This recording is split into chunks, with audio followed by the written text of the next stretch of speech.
Guys, I got my Billy bookshelves and I have zero desire to put them together. Well, I got 2 of the wide ones and then I have 1 of the smaller ones. Each kid is gonna build one and whoever builds them better gets to build the next one. And I say gets to because I'm paying them. But let me show you what it's gonna look like. You guys know what my little library looks like. The regular Billy bookshelves, but on top, that and that are additions. So both of those are the add-ons. The actual bookshelf is only that tall if you get a Billy bookshelf. And then if you get the other ones, which the kids are putting together, they are this tall. So these are also Billy bookshelves, except this is for 1, 2, 3, 4 individuals. And that's because they just didn't have the 2 solid. They didn't have them in stock. Otherwise I would have done just 2 and 2, but instead that is 4 separate ones. And then I just threw the doors on there. Some of these were white, so we had to paint them, which was a pain in the butt. And we only painted them because I simply did not have the patience, because it had been well over a year when we made this little transformation. 2 Billy bookshelves there, 4 little ones here, 2 additions on each, and we're overrun, kids. There's too much. So you guys know I used to have like a little tiny shelf right here. I had my vinyls, I had my record player. It kind of was just accumulating stuff. The litter boxes are not normally in here, but if we're being very honest, it works.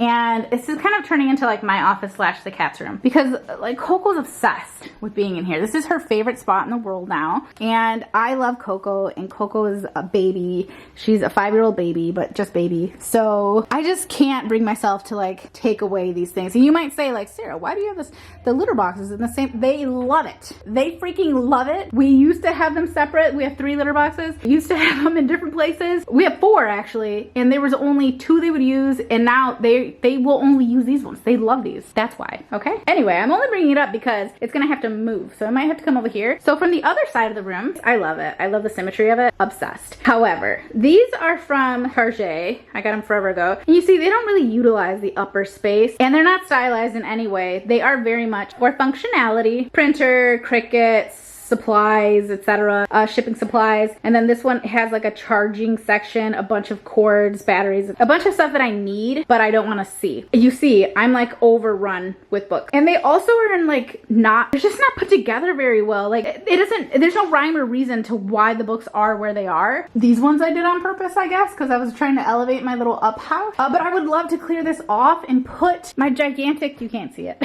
but back there is a huge Lego thing that my mom bought me for my birthday, and I haven't been able to build it because I have nowhere to put it. I love Legos. The whole family loves Legos. We have a ton. The only thing about Legos is you need a place to store your Legos once you build them. So we all have various amount of problems when it comes to that. I mean, very much first world problems, guys. Yeah, there's no rhyme or reason. Over here there is rhyme and reason, somewhat. This is TBR. This is romance, including a favorites shelf. And then over here we have books I really just didn't care that much for. Like if you took all of those, I'd probably be fine. But I keep them to let them, you know, loan them out and stuff. Then we have like some classics, and then we have like some self-help, and then we have memoir, and then we get into the thrillers because I love thrillers. So that's kind of it. So this journey is just gonna be us kind of making this room work a little bit better for us. And I'm excited. Maybe I'll give you a slightly deeper dive, and we will switch up our little favorite shelves and we'll style it a little bit. But right here, there wasn't enough room for 3 shelves. So we're doing 2 wide ones and 1 skinny one. So 1 15-incher like that. No doors or anything. I want the books visible. I'm also excited because I'm paying the kids to do it. And while it might not be perfect, at least I don't have to do it. Trust, it'll be worth it.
Wind it back, Sarah B. I'm basically done. I'm having a little chicken bean salad situation. I think we're done down here.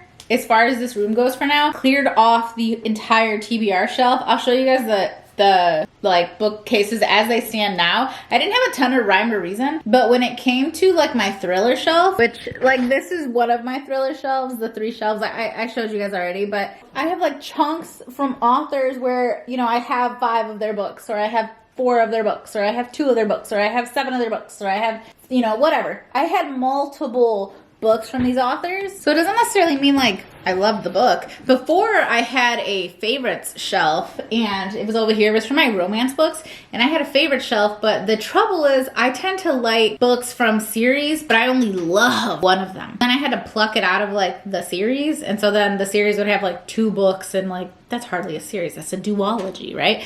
Because I was plucking one out. So I put them all back. I know what my favorite books are. Why do I need to put them on a shelf? So I'll just overlay the video, I guess, as I chat. But I went ahead and just kind of filled in some of the shelves that were higher up. The same author with the same author, basically. What is up with these Catherine Center books? Like, I did not realize that the spines all just have flowers on them.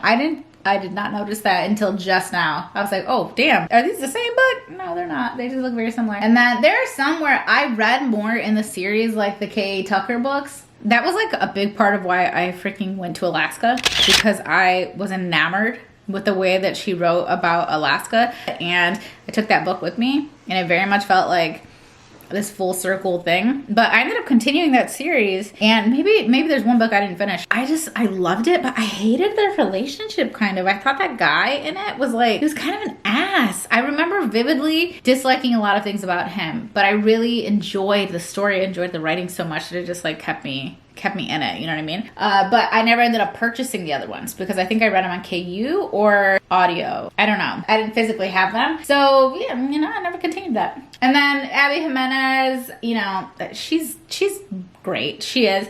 The only thing I hate about her books, and these are just my books, is that they do not line up correctly. That's why I had to go ahead and lay some down, and I left some standing. They just don't, like, they don't work together. And then I had a few one-offs like Bear to You, one of my old school faves. You Don't Have to Say You Love Me, one of my old school faves. A Walk to Remember. I've literally had that book since I was in high school. Like, I've read it so many times. That physical book, like that mass-produced one. Here's some of my other favorites with like the movie covers. Hating Game, Crazy Rich Asians. I laid that one down because I ran out of space. And then Me Before You. That was an incredible book, an incredible movie. Mwah. Love it, love it, love it, love it. The next shelf, I've just, dude, if you guys have not tried Elizabeth O'Rourke, I'm currently reading another one of hers that I don't own either, but the Devil series, which has nothing to do with the devil, the Devil series is so good, literally so good. Her writing is just it for me. It's something about the way she tells the story. She gives you like perfect pacing, in my opinion. There's a lot of real life in it. It's not like fluffy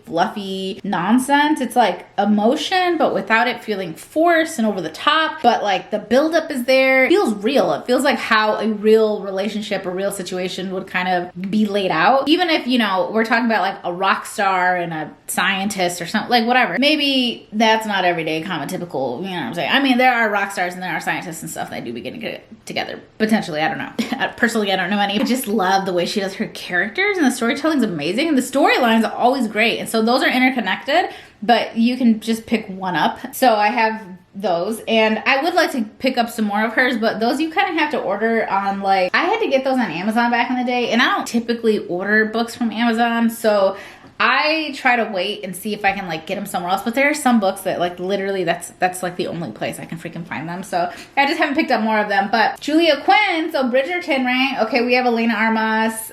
Spanish Love Deception is my favorite book of hers. That one was like so good for me, and all of the other ones have not lived up at all. So I don't know how to feel about Elena Armas overall.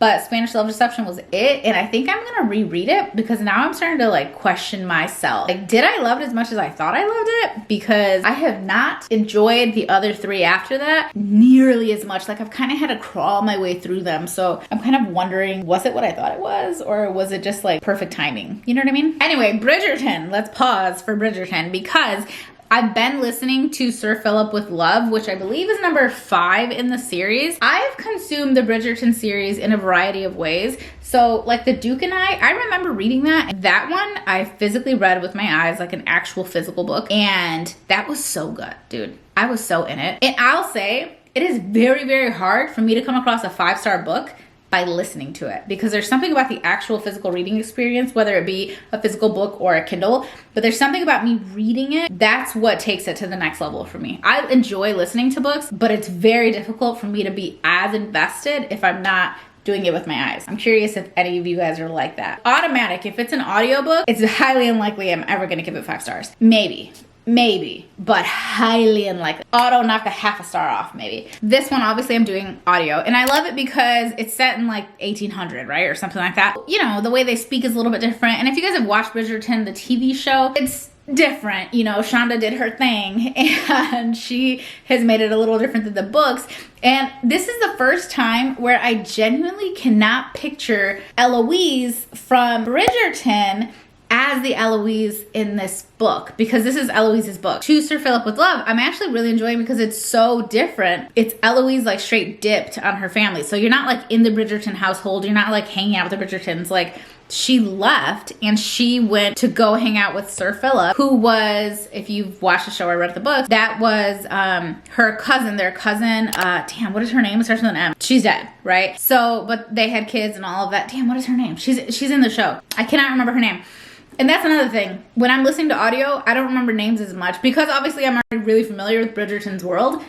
It's easy for me to follow along, but if I wasn't, then it would be a little bit more challenging. It's a little bit challenging to kind of keep up with what's going on when you're not physically seeing something. But I am thoroughly enjoying it. The Bridgertons have just entered the chat. I'm probably halfway through, a little bit over halfway through. I just am struggling with like connecting this character with the TV character, which you don't need to do. But I love Eloise from the show so much. So I was like excited to like see her story. And so we'll see if it kind of all comes together. But I just feel like the Eloise from the book, while she did like go out and do something only Eloise would have done, I don't know that I can like totally reconcile the fact that that's the same character. But anyway, that's what I've been listening to this whole time as I did all this.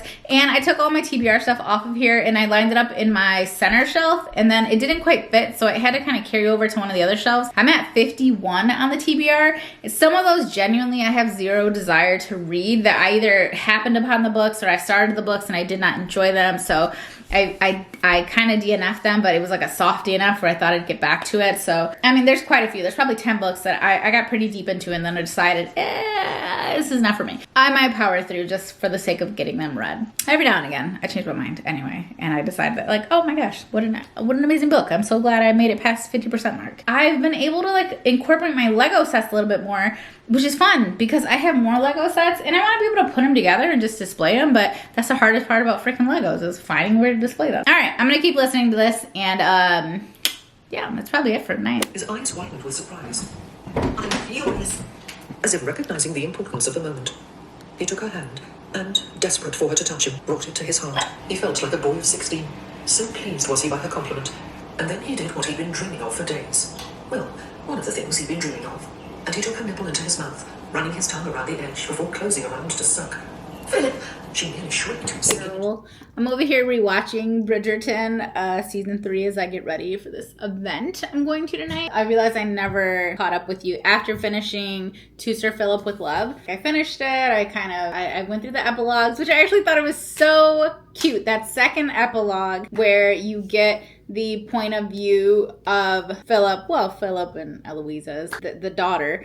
Like the fact that you get her point of view and then kind of like what's happening, and she gets to talk about the story you just read about basically, but it's from the point of view of an adult child. I loved that. That was actually so cute. And I realized as I was on my Fable the other day, or maybe it was while I was on Everand looking for books, might have been that. But yeah, I am on Fable in case any of you guys are also on it. I haven't been using my Goodreads. I do wish like you could update one and it would just auto update both, because you know, but it's fine. I think Fable is way better in terms of like the way it has you write the reviews. I'm just not super familiar with the platform yet, but everybody knows that like Goodreads is like kind of ancient and stuff, but they did get the job done. So I don't know. I'm kind of in between, but I have been using Fable. So if you're on it, you can find me. So I finished it, and I told you guys that I was having some trouble kind of like connecting the character that I see on the show here with the character in the book, and so I just had to separate them in my mind. To me, the Eloise in the book is not the Eloise in the show, and obviously the show kind of does its own thing somewhat, you know what I mean? So once I kind of was like I kind of like, let them each be their own character, then I found it a little bit more enjoyable. But it was such a fast courtship, like it was so quick. And while I did enjoy the fact that the Bridgertons were not necessarily like heavily in this, because she leaves right away and she ends up at Sir Philip's estate, and so it's his, household and not her household, I kind of started to miss them. And of course they show up in this book, but hardly. They're like barely in it. And I do love the crossover, like, when you like, she ends up at some, I won't spoil it, but she ends up at one of her siblings' homes. You get to see that sibling's life a little bit, and it's like not the best situation. That's fun to kind of like revisit the other characters that we already got to watch them kind of fall in love and start their families and their lives and all that. Although that being said, I don't really remember Benedict and Sophie very much. I do definitely remember Daphne, and I remember, Viscount Who Loved Me. Like I remember that storyline a little bit better too. But for some reason, I just cannot really remember Benedict's story that well. I know it's him and Sophie, or Sophia? Or Sophie. Overall, I liked it, but I wasn't obsessed with it. I did fly right through it though, so I think overall I'd probably give it like a 3.75. To me, there weren't like those little butterfly moments, and there wasn't, I don't know, it just wasn't quite as exciting as some of the other ones. I liked their dynamic, and clearly, I can't believe I forgot her name when I last spoke to you, Morena, her cousin, but she was clearly depressed. They call it, I think, melancholy in the book, but she was obviously depressed, and maybe she had postpartum too, and maybe it was all just tied together, but that was like a huge part of his life too, because I imagine being married to someone who is suffering from depression, like serious depression, and you're in a relationship with them, and there is essentially no relationship for, I think it was 8 years. Like it was 8 years he didn't have, a wife, essentially. Like he was married without a wife. Like the loneliness that comes with that. That was a big thing in the book. I do like how they dealt with it. I think I didn't even realize, like as the book was going on, that people didn't know how she died. Like, because how she died. So I didn't realize that, not everybody was like privy to that information until there was a scene where I was like, girl, why are you doing that? Like literally, given the knowledge that you have, why are you doing this? This man is about to lose his mind on you. And then it took me a few chapters to realize she didn't know. That's why she was doing it. She was not just trying to taunt this man. Yeah, so overall, I really enjoyed it. I don't know if I'm going to continue the series. I kind of want to, though, because I feel so bad for, what is her name? The one that gets married in this one. It's not Hyacinth, is it? I think she's younger than Eloise. A, B, C, D, E, F. F. What was F's name? Fredwina? I don't know, girl. Whichever one had gotten married in this one, the one whose husband ultimately like dies, I would be interested to read her story, because that's kind of sad too. And I don't know. I guess I like it when somebody's partner dies. It's just my cup of tea when it comes to books. I mean, spoiler alert, I love Me Before You. I love A Walk to Remember. You know what? Give me any Nicholas Sparks, I'll eat that up. It might not be the best book in the world, but I know somebody's gonna die, and I'm gonna eat it up. All right, I need to stop playing around because I do have this little event to go to. It's like a dinner. I kind of wish it was just an event, because then there would be a little bit less pressure. Not that there's pressure. It's just that there's not that many people going. And usually when there are more people going, there's like less kind of required of you. Like you can just kind of slip around the room and nobody necessarily notices you. But when you're at a table, people are going to notice and want to talk. And that's a good thing. And I think it's something I need. I think I need to kind of get back out there and get back to being a little bit more social when it comes to work, because I just haven't been for years, honestly. I haven't been. I very much I stay at home. I get an invite and I think, oh, that's cute, that's cool, that's fun. I see other people that go and I'm like, oh, that's cute, that's cool, that looked fun. But I just don't go, and I think that's bad for me.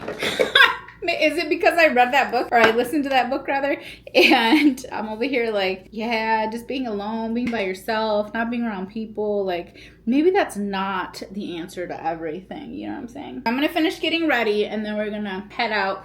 I have been reading this summer. I'll have to just put it on the screen because I forget what they're called. It's not like The Summer I Turned Pretty, but it's the second one in Elizabeth O'Rourke's world of like the summer I blank, blank, blank, the summer I saved you, the summer I killed you, whatever it is. There's none that called Summer I Killed You. There's something about Elizabeth O'Rourke's writing that is just so easy for me to like jump right into. I can jump into the story. The people feel so real. The way it's written, always like there's never a cringy moment. The pacing is always so good. Every now and again there's been one or two where I was a little, I won't say I was bored. I was like okay with the book wrapping up and coming to an end. Versus the other ones where I'm like, oh my gosh, what's the next scene gonna be? And what's the next scene gonna be? And what's like the little drop of the little slow burn, like little trickle of love here? Like what am I gonna get? What little nugget's gonna be on this page? But so far, this one that I'm reading is good. And off the top of my head, I literally can't remember a single thing about it. I just know I'm halfway into it. Sorry, that's the way my brain works. Let me pull it up real quick. Oh, boom. Okay, Lucy and Caleb. Caleb is a neighbor. And like they knew each other from back in the day when they were young. And Lucy has just moved back to this house and she's very much, as it says here, licking her wounds because she's divorcing her husband, obviously. And she has 2 little kids. Oh my gosh. And they're twins. And she has a boy and she has a girl. The girl is ahead of the boy and the boy struggles with learning and the boy struggles with just general kind of social things. He seems to struggle more than she does. And there's this point in the book where she said something like, as bad as it sounds, like as selfish as it sounds, like I kind of wish I could hold her back slightly so that he wouldn't be so far behind. And I'm like, hold on. Because when my kids were little, you guys know I don't have twins, but I will say I have a boy and a girl. And they were only 9 months apart, so they're in the same grade. And Nala, my daughter, has always been really super advanced. And Jaden, for so many years, he struggled and was fighting to just get up to where he was supposed to be. And Nala was like blind, just flying past it. And it seemed like with zero effort at all. And I would just, I'd feel so bad sometimes. And I was like, oh, okay. So like, part of the reason I'm going to love this book is because there are parts of it that I can relate to very much so, and it's great. So Lucy works for Caleb, and Caleb doesn't really want her to work there, but she does, so he's going to, deal with it. But he's also very much like there. Like something bad happens between her and her husband, he's just there. He's there. He's the guy that's there. He's next door, but he's there. So, car breaks down, husband takes the car, he's there. Like, and I love a man that's there. I love that. So far, so good. They have not really gotten into anything too spicy or anything. So loving that so far. But that's a book I'm reading on my Kindle, so I can't listen to it. So I'm just going to get back to my show and I will check with you guys later.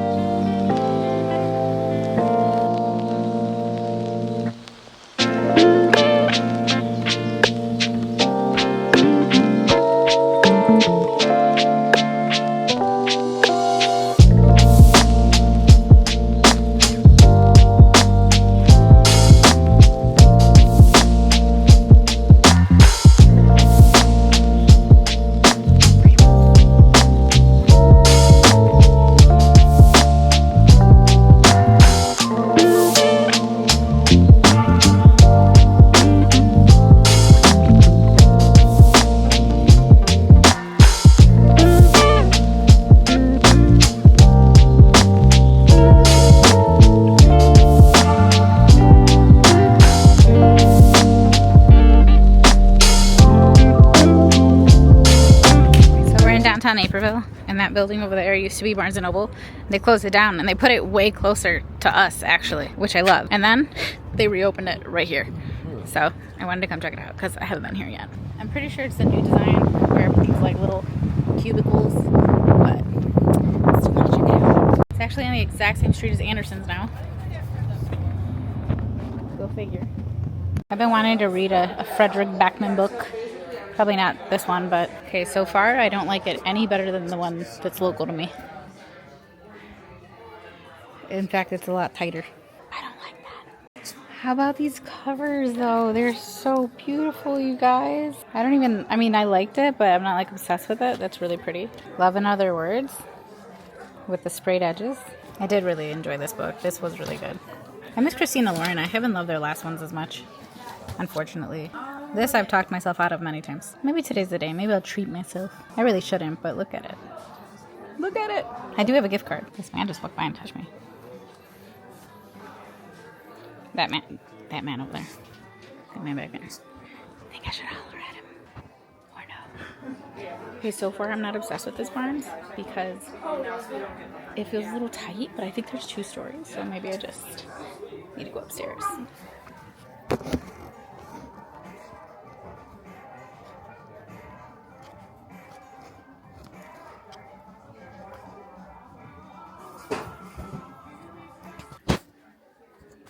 This is like a room. Like, this store is weird, bro. But you guys, I have been wanting to potentially do a reading vlog of all the Hunger Games books because I've never read them. And they're like some of Nala's absolute favorites. So I don't need to buy them because she definitely has them, but maybe not. Look how pretty this one is. This is what I'm reading right now, or I'm listening to right now. There are some beautiful copies of The Nightingale. Look at the birds. It's so pretty. So pretty.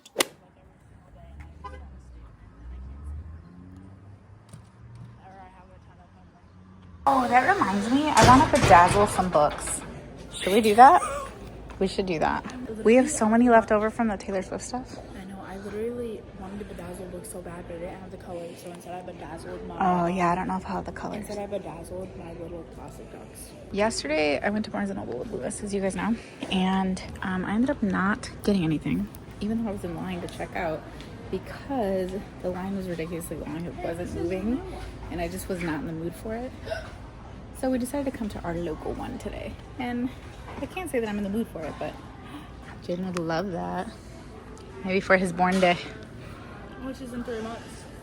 Okay, Tina. I want this hat. Just for me. I get it. I give it to Lewis. You weren't going to give it to your dad. Well, no, my dad. Should we get 2 of them? I'll put mine on the grave. You give it to Grandpa. I give this to Lewis. They'd probably like it. Yeah. Get them matching Father's Day gifts. They're a little more deserving. Yeah. Oh wait, that actually fits you so well. That's just a fire hat. It's not buttoned, so it kind of looks like a beret, but... Period? Here, wait, what do I look like with it? Oh, yeah. So, back in my day, this is how the boys used to wear hats on their head. It was above their head. They like never pulled it down. Your hair actually looks good. Like, nice. I mean, I say actually because she was complaining about it, not because I think it normally doesn't look nice. I'm just saying actually because she disagreed. No, my friends will go, your hair looks really nice today. No, and they're like, oh, it doesn't look nice every day. Like, I'm joking, and they're like, no, it looks nice every day. It's just extra. It's extra nice.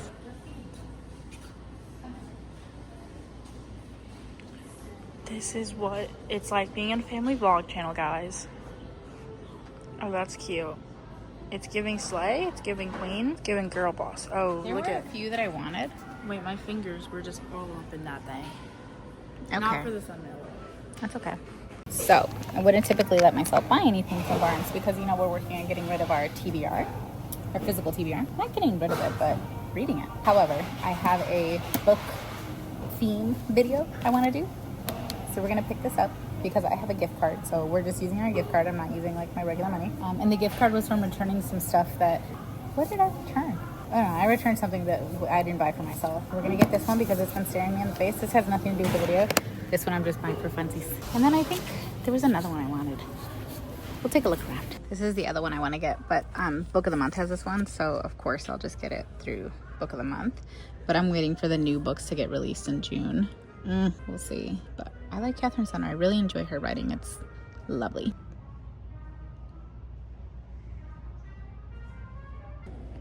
Does yours say Sarah too? A smile on it? No, I thought they would put a smile on it. They always do at the other one. I never thought I'd see the word yeeted on a book. Especially not I don't know what's going on these books, but they look very interesting. Like, not my cuppa, but certainly someone's. Should I read the Zodiac Academy, guys? I've heard so much about it. What did you hear? Is this like YA? Because like I'm not anti-YA. People have really different definitions of YA now. That's true. That's Some true. people think like. Did you ever finish Powerless? Yeah. Did you like it? Yeah. I've Wow, heard that okay, the you didn't books have only- strong feelings about it. Oh though. no, yeah, I really liked it. I heard that the books only get worse though. But I have the novella. How do you get these books? How do you acquire them? Do I buy them for you? I don't remember. I'm like 99% sure I have the Reckless though. Do you think you'll like this book? Or Or Powerful. I would like it. Oh. I should make that Seppi's new profile photo. He kind of looks like you in the doorbell camera at night. Should I put the photo in? I can show them the photo. I have it saved. Do you? Yeah. Okay, put it next to Davy. I want to see if you guys are similar. Oh wait, this one or the other one? Oh, I don't know. They're both a little freaky. I'll show them the other one. Same person. If he had Mine- glasses on? The night vision on the doorbell keeps catching me lacking. We came over Oh and my Six gosh, Flags yesterday. I love it. Genuinely Horrifying. terrifying. That's actually so funny though. She's spending her money On this thing. on this, but she won't buy the book. Golly gee She's willikers. my baby. She's my. I think our sushi's ready. We should probably head out. Yeah, it's been. Oh, it's 6:25, so it's exactly ready. Let's go. I was gonna sit and read, but Nala wants to watch Jeopardy. I love Jeopardy. She does love Jeopardy. We love trivia in this house, in case you guys didn't know. We do. So, in case So W. trivia is so W. So we'll trivia instead of reading for now. Oh my gosh, Becky.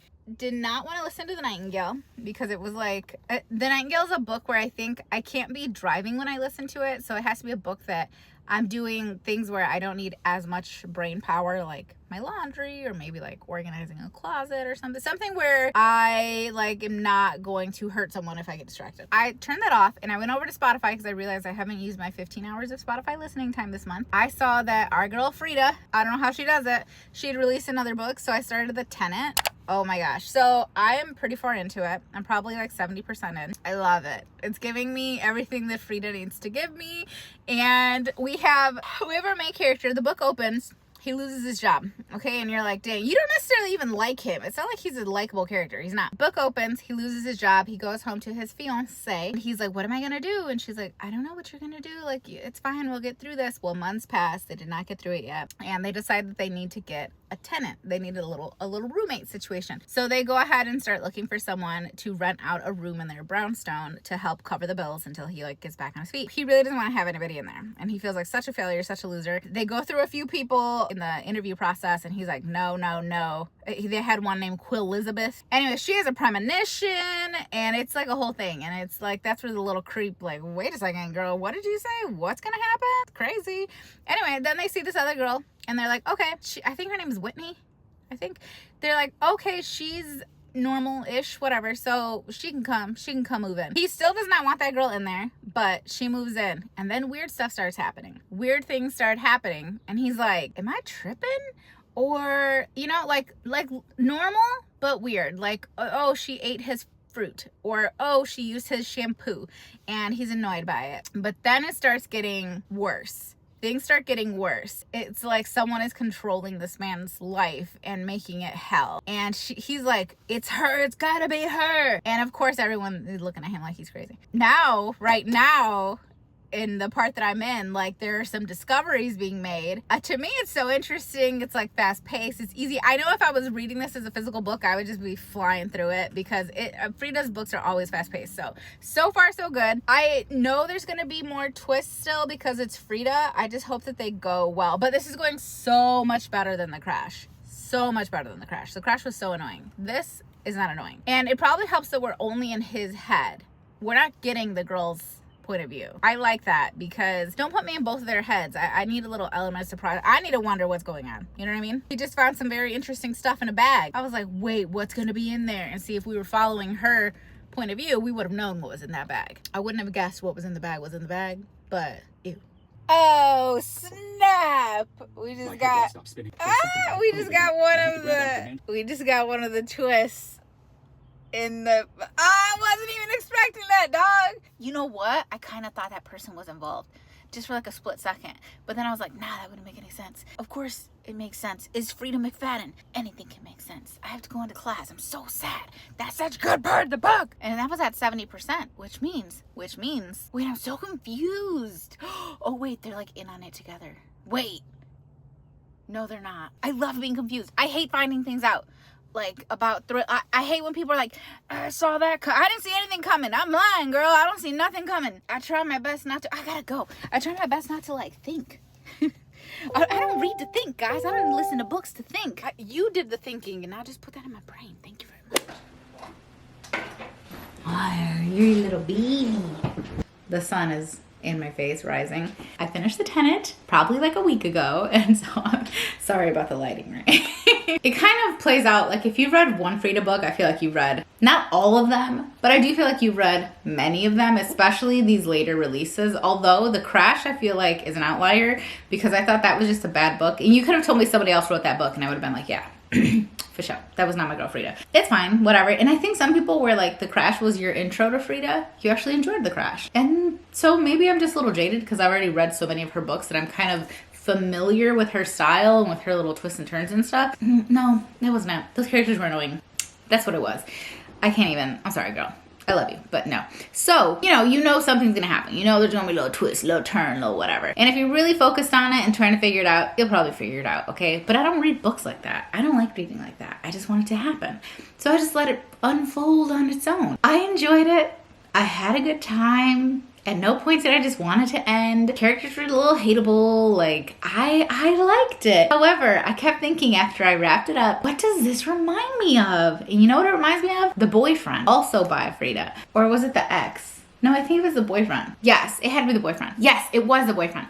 Okay, it for sure reminded me of that book. Just kind of a similar vibe. If you read both of them, let me know if you got like, oh, okay. Like if you kind of got that same thing, but this time it's like, it's almost like perspectives were changed in this book. I don't know, but let me know if you felt a similar vibe. Overall, I would still recommend it. It's always a good thriller. It's always easy, fast paced, get you out of a reading slump kind of book. Like Frida really nails it. Like I said, The Crash is really the only one where I was like, womp, womp, womp. Oh, also like, Handmaid's Tale. What's it called, you guys? Is it called The Housemaid? What's it called? The really popular one. The Housemaid. That one I loved. But once you read The Housemaid, as far as I'm concerned, I think you read the next two. And I didn't even read the third one, but I read the next one and I read, girl, the same thing? Otra vez? Please stop. Also, if you listen to that one on audio, that girl's voice. Anyway, that was a week ago, so we have since moved on. And now, the lighting is just horrible. Now I am listening to, I paused The Nightingale. I just don't think I'm mentally there right now for The Nightingale. And I do still kind of want to read it like by hand with eyes. You know what I mean? Old school. I paused that and I ended up finishing A Killing Cold. Did I tell you guys I finished A Killing Cold? I was listening to A Killing Cold by Kate Alice Marshall and I just ended up not being a huge fan of it, and I don't know if it's just because of the way that I consumed it kind of in chunky blocks, but it ended up not necessarily being for me. So that one I wouldn't necessarily recommend, although I like Kate Alice Marshall's other stuff. But what I ended up listening to or starting to listen to on Spotify, and then I like ran out of listening hours, and I won't let myself top up, so I had to wait 5 days, and now I'm back. Hold on.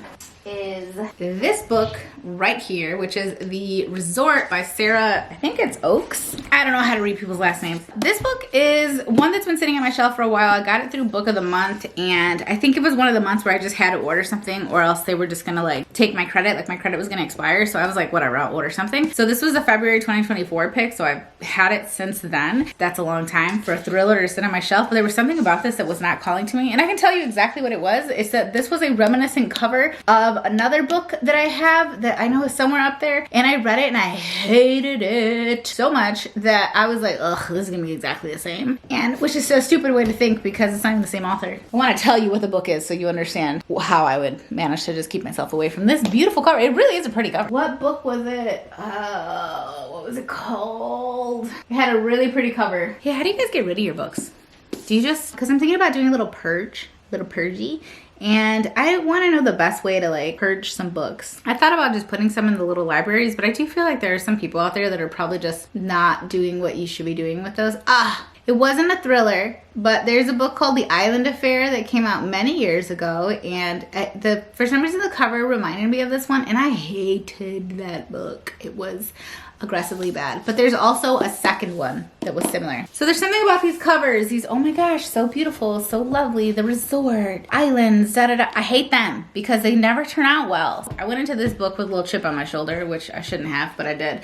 And I'm not gonna lie to you, the first 20%, I was like, make it stop. I don't care. But this is a thriller. So basically you have this remote island, and I forget the name of it, but it's in Thailand. So you have a bunch of people there, right? So some people are workers that live on the island, and then you have like an Instagram, like an influencer basically. But every time I read a book about an influencer, it's just whoever wrote the book does not like influencers. Let me put it, and it's always like that, and that's fine, okay? But I'm coming from the perspective of one that not everyone is so vapid. That's probably the best way to say it. But whatever. Anyway, she's there, okay, and she realizes that something is going on. So someone had died like before she even got there. So we get her perspective, we get different perspectives, we get a few different perspectives, and someone had died before she got there, and she's there, and she's like, oh, I'm gonna look into this, right? I don't know why, but she's gonna look into this because she's the type of influencer that just posts pictures of herself in a bikini and gets clicks through that, and that's just what she does. But she's actually so much more than that. So whatever, we'll see. The beginning I thought was very slow, and it's kind of as you're meeting everyone and you're on the island and you're kind of seeing what is this little like resort hotel situation about, like what's going on behind the scenes, and then there's another death and like another death, and so now something's afoot. And I thought it was crazy, thinking like, dude, how is this thriller so slow? Well, I ended up popping onto Fabled, and I was like, okay, I'm not crazy. Other people thought that too, but everyone swears it picks up, so hopefully it does. I will say it's getting a little bit better, but we'll see. The tagline is, she thought it was the perfect getaway. She literally did not think it was the perfect getaway. Like, unless they're talking about somebody else, this girl went in there knowing something was up. And she's broke. I don't understand what she's doing. Like, oh, okay, it's called Koh Sang Resort. But what is the island called? Oh, wait, maybe it's called Koh Sang. This is what I'm in now, so I'll be continuing this one. And like I said, I'm listening on Spotify, because if you guys have Spotify Premium, you get like 15 free listening hours, FYI, in case you didn't know that, in case you didn't see 9,000 ads about it. There are a plethora of audiobooks on there, so get into it if you wish. Anyway, I'm gonna work, and then I'm gonna listen to this. Oh, I didn't notice these are people's hands, and this is a party, and that makes sense. Do you ever see a cover a million times and never realize what you're actually seeing? Welcome to my world. Okay, we finished the resort, and I don't even need to say very much. I don't think that the author hates influencers. I take that back. I do, however, think that they wanted us to hate everyone. I mean, I didn't care about anyone in this story. And then some of the story arcs in there, like one of them in particular, I'm like, this is the person you chose to like stalk and get revenge on? This person? Not that person. This person? Really? That was annoying.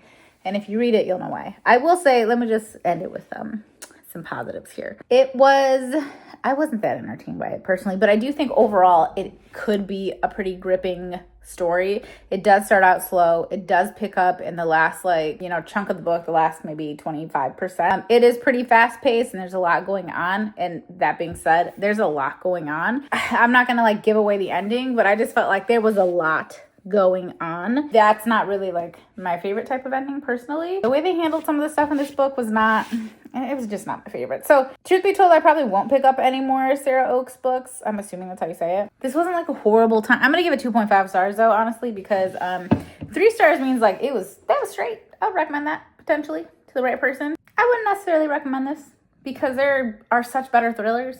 There's so many good thrillers out there, you guys. What do you want? What are you looking for? I'll direct you. There's nothing in this one that I'm like, oh, they've got this down. No, they don't. So anyway, that's enough of that. Moving on. Hi, long time no see. Not that you would know that. You saw me 4 seconds ago. So I finished The Summer I Saved You by Elizabeth O'Rourke. I can't even remember if I told you guys that I was reading it, but I love Elizabeth's books. I loved the Devil series. Loved that series. I just found myself laughing out loud. My heartstrings are being pulled. It's just so good. And I've read some of her other stuff now. I think Waking Olivia and the other one that's similar to that, and I read the first in the Summer series, and I think that was The Summer We Fell, and that one ended up being more angsty and more drama filled than I anticipated, and that is what kind of had ruined that book for me. Not ruined it, but it's definitely what dropped the rating for me, because I was like, oh dang, I was expecting something more like the Devil series. It wasn't that way. So in this one, I went into it thinking, okay, we're going to get a little drama. We're going to get a little angst. We're going to get a little, like, you know, I don't know, stakes are going to be a little higher. Things are going to be a little more, there's going to be a little sadness. There's going to be a little trauma involved, little whatever. This is the summer I saved you. And if you read the synopsis or whatever, it's about Caleb and Lucy, right? And it says, like, Lucy's saying, like, and I knew I had to save him. Save him from what, girl? Caleb was really my issue in this book. I loved Lucy. I loved her kids. I think they were named Sophie and Henry. They were twins. You don't spend a lot of time in their past, but you just know that, like, she loved this guy. And he was older than her or whatever. And she was just like, oh my gosh, just like big hard eyes for him, okay? Life happened. She got married. She had a set of twins, cutie pie honey bunches, Sophie and Henry. And then he went and got married and he had himself a wife. They had a tragic event in their marriage, and we don't see a ton of the wife because she runs off. So she's gone. She's got her own issues. And so he's kind of going through his split and his divorce, and she's going through a split and divorce. And her ex, who she's very recently split from, he's like manipulative and controlling and a real a-hole. And he's a jerk to her. And I really felt what she was going through. And I'll say that that's probably why I loved Lucy as much as I did. I definitely felt what she was going through, the whole having to rebuild yourself from square one. So she goes and she gets this job, and Caleb is actually the boss at the place where she gets her job. And she's there, and he's like, oh no, I don't want you to work here. And not because of her, but just because of the situation at the job. He's like, no, we don't need you in here. And she's like, no, well, you hired me, so I got 3 months to be here, and I'm gonna do what I need to do to prove myself, you know, like indispensable or whatever. I'm just gonna do what I need to do because I need a paycheck, period. So she moved into this house, this lake house, and I can't remember if it was like her family's lake house or something. Anyway, and he happens to be living next door again. And so that's how they have like this close proximity thing happening, because they actually live next to each other and they work together. Whatever, that's how they get involved. I liked her character because she was just trying to make things happen. She's dealing with the 2 kids. She has twins, like I said. And while I don't have twins, I had 2 kids 9 months apart, 9.5 months apart. You guys know them as Nala and Jaden. So in the book, their names are Sophie and Henry, okay? I related to this woman so much, you guys. And still, I gave the book 3.5 stars because of Caleb. I did not like that man. And I don't know why. I think because I wanted him to come in and like be the hero. I wanted him to come in, and he kind of was. Like, I wanted him to come in and I wanted him to put her ex in his place because he was acting crazy, and I wanted him to take care of them. And I think truly it's because I kept putting myself in this book. I just wanted him to take care of her because I could relate to her and I could see her struggles and I could feel what she was feeling, and she just needed somebody to like rely on that wasn't herself. However, Caleb came in and was like, I'm gonna be honest with you, girl. I don't have the time and I don't want to make promises to you and your kids that I cannot keep up. And he was very self-aware in that way. And he told her that. And you know what she did? Same thing my dumb ass would do. Is she was like, no, don't worry, I can change that. I know you love us. I know you love us so much. You're just going to do whatever you're supposed to do because you love us so much. Because if you loved us so much, you would just do it anyway. Even though you told me point blank period to my face, hey, I can't give you what you need. She said, I don't care. Hurt me. Hurt me. Well, anyway, she got hurt. Wait a second. Should I up the stars on this? Because I'm not going to lie to you guys. The story was doing its thing. My only problem is that, like, I was so into it in the beginning. I was, like, sucked right in. And then it really slowed down, and to me, it kind of dragged. That second half dragged. Like, I did not love kind of constantly going through the same stuff. And you get to be in both of their heads. And then there is, like, something that happens, and I'm like, bruh, don't... Like, this better not be the traumatic ass event that I think it's gonna be, because I'm gonna not be able to handle that, okay? Because I'm you, Lucy. So if you're going through it, I'm going through it. I can't handle it. Anyway, it worked out. It's okay. But I didn't love that Caleb didn't come in to just be the hero. And that's just my, like, personal opinion. Like, I wanted him to be that man. I did. And when he said, I'm not that man, and he stood on that, I was real disappointed at that. It's a romance. Everything works out one way or another in the end. But overall, I just thought that the book dragged at the end. And I just wanted him to be a little bit different. I wanted better for Lucy. I did. I don't know about you guys, but have you ever been in a situation, whether it's like a relationship or a friendship or a work thing, it doesn't matter, where someone tells you exactly who they are? And I don't mean like they tell you by showing you. No, they literally say the words to you. And you're like, whatever. Like, I can change that. I can fix that. Have you seen me? No, bitch. You can't. Okay? Let that man be who he is and be grateful that he is self-aware and honest enough to tell you that. Stupid. That's what I wanted to tell my very old self. Hey, stupid. Stop being stupid, girl. What's wrong with you? Get out of there. Get out of there. That's not you. You're not her, okay? Yeah, anyway. Okay, I think I'm gonna up my rating. I'm gonna go 3.75. I'm gonna go 3.75. I might not change it on Fable. I'm gonna go 3.75, okay? Because Elizabeth O'Rourke does have a really good way of making characters feel real. To the point where they're gonna have real human flaws. And that's just not always what someone wants in a book. But her writing is great. She's like, she nails characters. I mean, she's good. I like it. And I like the little side characters and stuff too. And they get their own books. Not all of them, I don't think. They get their own books, so you'll get to follow some of their stories. Like, as soon as they said this one comment about his friend always having this thing for his wife, I was like, oh, he's about to get a book. Sure enough, I believe the next book is about him. It's on KU too, so if you just want to read it on KU. Love that about Elizabeth's books. I'm still going to continue the series because I know that there's always a chance that there's a gem in there. A gem. Okay. Anyway, I feel like I've been in this video for 2 months and I have a really exciting one coming. Maybe it's just exciting to me, but it's going to be like my most anticipated reads. I have 4 or 5, I can't remember, but they're like all new releases and I want to read them all in like a week or 2 in one video. So that's coming very soon. I'd love to know what you guys are like most anticipating this year. I think Mariana Zapata might have released a new book or is about to. Put me down for that one, okay? Put me down for that one because yes, I love her. Her stuff is so slow. Like the fact that I gotta read 500 pages before their knuckles brush each other. Sign me up. Sign